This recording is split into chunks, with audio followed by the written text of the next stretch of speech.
So hi everyone, Kevin McDonald here, and welcome to today's interview. And I'm really excited because I've got two people online who are doing really great stuff in property. Now, they're also managing to do this while still also holding down full-time jobs. And for a lot of people, when they're starting in property, they think, can I really do property while I'm in a job? So let's dig into some of that today. So I'd like to welcome Mary Osman and Andrew Thomas. So hi Mary, hi Andrew. Thank you for joining us today. So guys, for anyone who's listening in, just tell each of you individually, I guess, tell us a little bit about your journey. So before property, maybe what jobs you're in at the moment. Are you in the same job as you were before you started property? And then also why you've decided that you wanted to get into property. So over to you. Thank you very much. Thank you for having us. Been working as architects for quite a long time. We knew the business, we knew the industry very well, but we never thought about property development as a strategy or anything of the sort, really. Yeah. We were just working very, very long hours as architects. And in 2015, decided to quit our jobs and go traveling. So we did that, and I think it was within a week of us traveling that we met people on the road, didn't we, who were doing lots of other things. Yeah, it was that was the kind of real eye-dropping moment and mind-blowing moment where we met these people who, this 22-year-old who'd never had a real job and was just working off his laptop, traveling the world, and it was like, whoa, this kind of whole new opportunity is available to us. And so when we got back from traveling, we actually moved to Australia for a couple of years, and it was over there that we started to kind of explore all these options of what we might be able to do. Started listening to podcasts, I started listening to following Rob and Mark on Progressive, and then decided let's move back to the UK and try and give this whole property thing a go. So came back in 2018, and that's when we jumped in. But as we said before, we're not working in the same jobs, but we're still working as architects. So I still work full time, and Mary works as a lecturer teaching architecture at a couple of the universities in England. Yeah. So when you came back to the UK and you think that I'm going to get started in property, did you own your own home at the time, or were you like sort of renting? Had you any property experience whatsoever? No, we had nothing, which at the time started off for us as being quite difficult because we, like I said, didn't have our own home. We hadn't been in the UK for 3 years, so we were struggling with proving but basically we didn't really exist in the UK system, if you know what I mean. But then obviously there's so many opportunities out there that we were able to get started with a rent to service accommodation business to start with, because that was an avenue that was open to us. Yeah, and I think it was really nice to be able to listen to podcasts, to actually come to Masopi and actually understand there's so many different ways to invest in property. And what you teach, Kevin, all the time is that there's so many streams of income, and you don't have to actually own your own house. So for the first year when we came back, we actually did rent to service accommodation to get our foot in the door, to get some cash flow going. And then as soon as the year was up, we could start buying houses. Awesome. So that first deal, so for a lot of people, getting that first property is the most difficult one, or the biggest challenge. So what was the first deal? Obviously, serviced accommodation on a rent-to-rent basis. For anybody listening in and wondering what rent-to-serviced accommodation is, you literally take control of somebody else's property. You give them either a guaranteed rent or a profit share on that deal, and then you run it either on a HMO basis, a single let basis, or a serviced accommodation basis. You could even do it with commercial. So obviously, Mary and Andrew started off with serviced accommodation on that basis. So what was the first deal? How did you secure it? And what sort of income does that give you as a month? What, like the profit per month from that first deal? And how did you feel once you got the keys to that first house, I guess? Amazing. Yeah, absolutely. So the first deal is the hardest one you do. So you're absolutely on point. And it took us, so I think we did the course, service accommodation course in November, and it took us until about January too. So it took us 3 months. So I was doing viewing after viewing after viewing. I think I went to about 90 to 100 viewings before somebody said, yes, okay, I'll hand over my house to you. And so it took a lot of perseverance, and it took about 3 months to actually secure that deal. And then that all, as soon as that, they say, as soon as you get your first one, the other ones come rolling. So as soon as we got our first one, then the other one came. And so, you just got to kind of open the door. And as soon as you open the door, you become more confident about selling yourself and selling yourself as a brand and as something kind of more than you are. So yeah, it took a lot of effort, took a lot of persuasion as well, because rent to a service accommodation isn't something very easy to tell somebody, I'm going to take over your property, but I promise you I'm going to look after it for you. I think that first property, a lot of it's the mindset and the belief that you can do it, and that's why the second one starts to come a lot quicker, because you're like, well, I've proved I can do this now, and you've got that belief in yourself. In terms of what was it like? Yeah, it was an amazing feeling to actually get the keys, and that property, back pre-COVID, was providing us about £750 a month profit from the service accommodation route. We put it onto a single let when COVID first hit in the lockdown last year, to cover the expenses. So, and we've now ended that agreement because we've gone off into another avenue. But yeah, when we first got it in before COVID was about, it was very profitable for us and really helped us to generate that cash flow to use to buy property with. You've some interesting points there. If I dig in on, you've said you did like 90 odd viewings before you got your first deal. And I meet people a lot, and they're like, I can't make rent to rent work, or I can't make single buy to let work, or whatever. And then I dig in and I go, how many houses have you viewed? Oh, well, I viewed 4. Yeah, like you viewed 4 houses. You've just not done enough viewings yet. And I want to just really, congratulate you for that, because there is that saying we always say, which is winners never quit.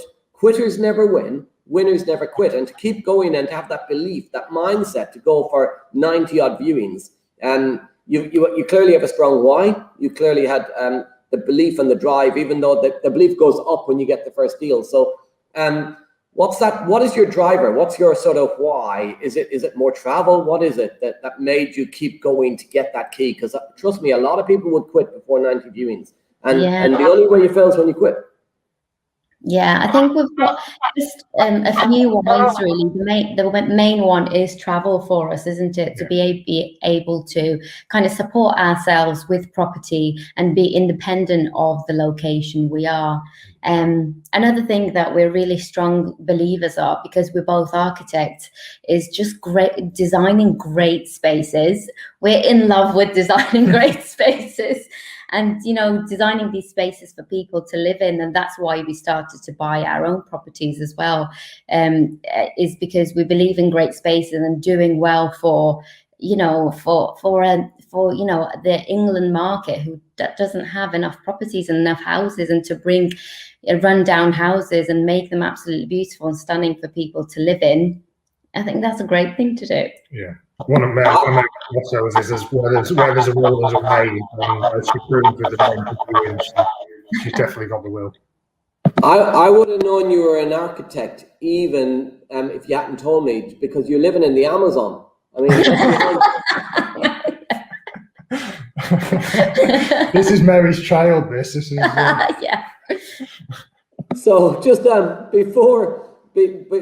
that you're sort of you're managing to run your architecture business, you're working in architecture, both of you, and you're doing property. What would you say to anybody who's thinking, I'm in a full-time job, can I really do property while I'm in a full-time job? Is it possible to get started? What would you say to people that are thinking, can I? Yeah, absolutely. I think there's got to be some understanding that it's probably not going to be as quick as if you were full time in property. I think you've got to understand that and accept that. But it's just about for us, all we focus on is doing one thing every day that moves the business forward. And as long as we've done that, we're a step further ahead than the day before. It's not about slogging 5 hours every night. It's about what's that one thing you can do, and it's maximizing your time. So what can you do in your lunch break?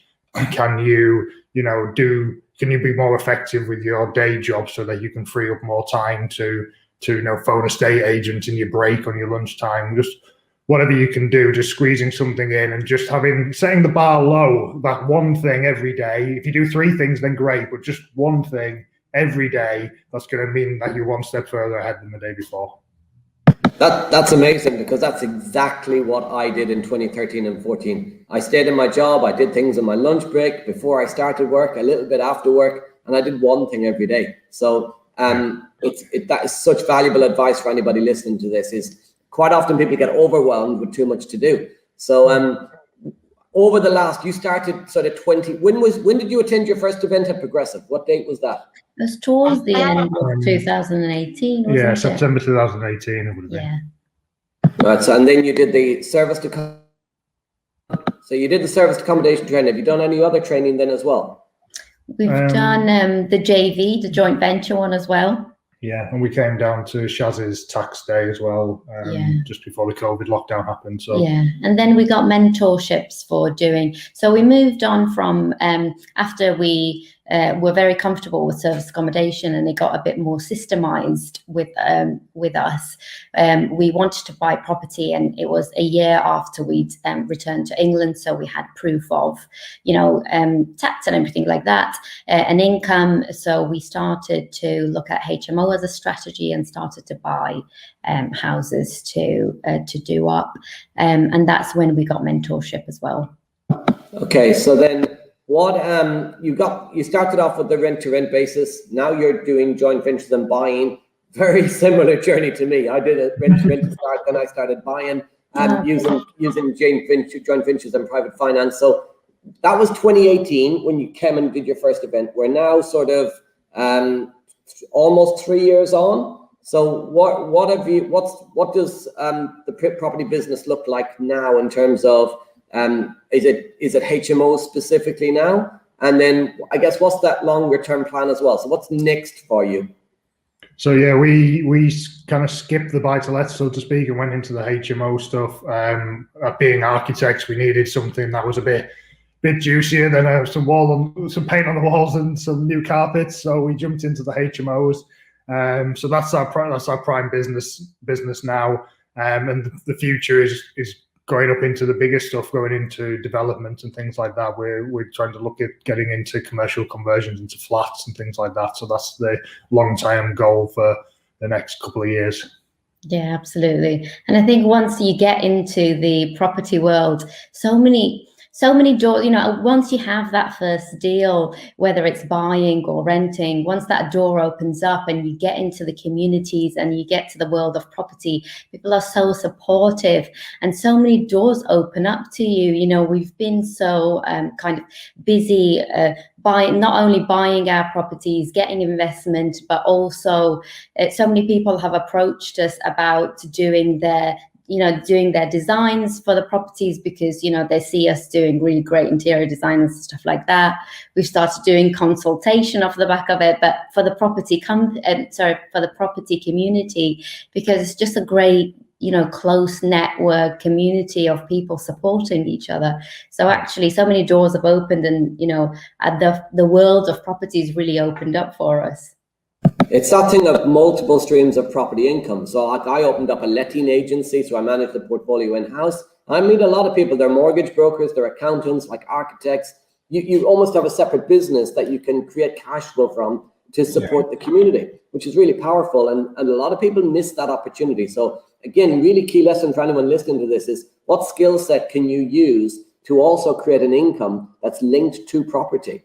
So you clearly are really passionate about architecture. You love architecture. Do you ever plan on going full time in property and giving up the architecture or do you want to continue to do the two together for as long as you want to do things? Yeah, I think on one hand, yes, yeah, we want to go full time into property, but you're right. On the kind of flip side, we'll still probably do the stuff that you've just talked about there, where we're doing consultations and interior design for people in property. So it's still very specific in that kind of niche, as opposed to doing the kind of commercial buildings that we normally do in our day jobs. So a lot of people, again, starting out, I hear this and people say, no, but I really love my job. I don't want to go full-time in property. I love my job. So for those that love their jobs, what would you say to them in terms of should they still do property? Can they do both? How do they get that balance right? So what's the balance of your day look like, I guess? So how do you spend your day in terms of getting that balance? Yeah, absolutely. I think it should be said to everybody that it's not easy, and especially it doesn't start off easy. So there's a lot to learn and a lot to systemize. But if you're serious about it, so what we did at the beginning is we started to systemize a lot of what we do. For example, service accommodation, we started to systemize it, and with our HMOs, we are also systemized it as well. We've got a VA involved who does a lot of our data scraping, background work, property management work. So, we can have our pure focus is on things that only we can do, and we can kind of do in, like we say, like in our lunches and sort of like some evenings and stuff like that. Just, I think, learning how to be not in your business, but on your business? Yeah, working on your business and not in your business is really important. It's not to say that you should really push yourself and stress yourself out, because it's only a matter of time. And when your business is young, you're definitely going to be in your business. And just give yourself that time and that effort, and believe that there's a delayed gratification. It's okay. To be busy. It's okay to not be able to manage your time all the time. But the gratification is there, and as soon as you kind of get your deals, you see the income coming, it's all very worth it. And if you love your day job, like Andrew was saying, do it at the same time, do it together. One thing that's really good at having a day job is that it's easier to buy property, it's easier to get mortgages. Yeah. So, there's no need to think I have to jump out and do this full on. You can take your time, and then you have security there as well. I think the one thing is, there's nothing wrong with loving your job, and by all means stay in your job. You don't have to be full time in property, but I think for me it's the understanding the difference between financial security and kind of that doing what you love, and you want to treat your job as that thing that you love and use that property as that financial security for yourself.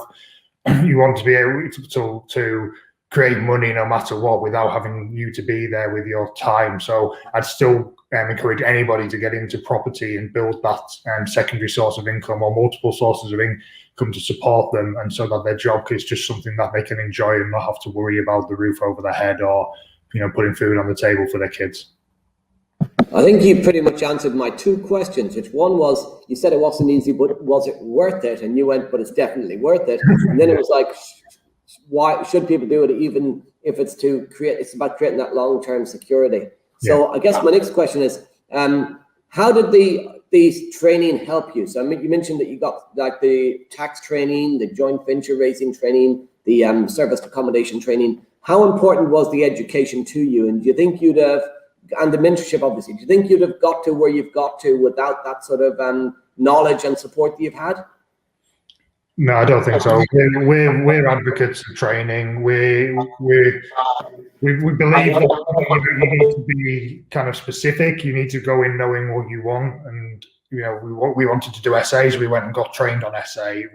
So we're big advocates of training, and we think it's definitely helped. Yeah, I think we've seen so many people around us make so many mistakes, and we know your story really well. And I remember it every time people make mistakes as well, because your story was so memorable. And And, you know, we see so many like of our, you know, like friends or colleagues or something like that getting into property and actually not knowing what they're doing and not doing things right. So, you know, the money that we've spent on, you know, on training, but very specific training, which is what we advocate, it was so helpful for us because we just haven't made the mistakes. And another thing is it gets you into the right networks, and it makes you believe that you can do it. Just through kind of being in the networks and coming to, you know, being part of those lessons and everything, you believe that there's so many strategies that you can do. And for example, we didn't have our first, you know, we didn't have a house or anything like that of our own, and we wanted to buy our own HMO. And you have to have, you know, you have to have experience to buy your own HMO. Anyone else would have been like, okay, I'll just go buy to let. But we knew that there's always a different way, and if you're confident enough, you know, you can go and, you know, do something else. You just have to speak to the right people, the right brokers, and bring in the right people into your business so you're able to do that. And we were, and I think that those kind of things are just so important. That network came from those events and meeting those people. Yeah, I always say that. I mean, I made a lot of mistakes, but it's not even the money I lost, it was the time I lost and the contacts and connections. And quite often it's the people you meet. The people you meet are so important. So do you now surround yourself, stay in touch with the people that you met on those trainings, and how important is that network to you and your growth? 100%.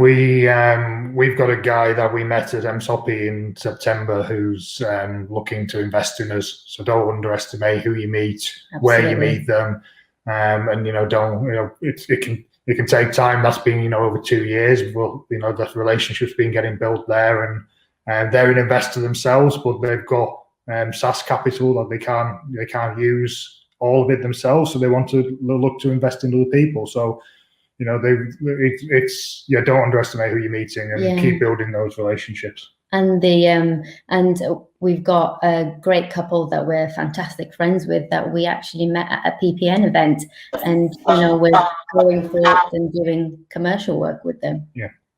So a PPN event, for anyone listening, is the Progressive Property Network, which is a networking event that's held in local towns around the country. Obviously, if you go to a website, progressivepropertynetwork.co.uk, you'll see the places where all those events are held, and there'll be one in a town near you.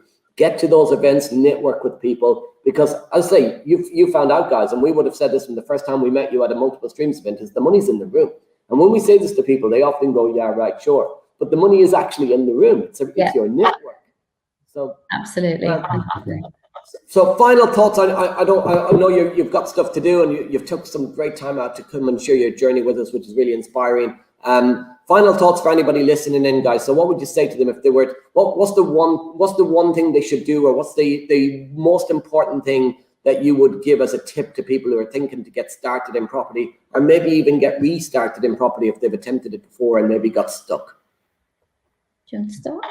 I think we touched on before, that perseverance and focusing on that one thing every day to move yourself forward, not getting overwhelmed and not comparing yourself to others, especially others who might be full-time in property. It's not a get rich quick scheme, but you know, there's incredible wealth and financial opportunities there if you just stick with it and build a portfolio over the years. Yeah, absolutely. And just to second that, I think it's really important. It's easy to like follow lots of different shiny pennies. It's really important to focus on one strategy at a time and perfect that strategy, and then move on to a different strategy.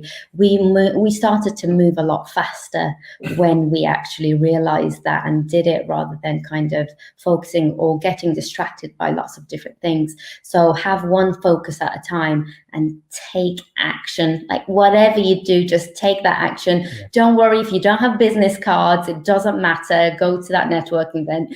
Don't worry if you don't have like a website, just go to all those viewings, and taking action is just the biggest move that you can make.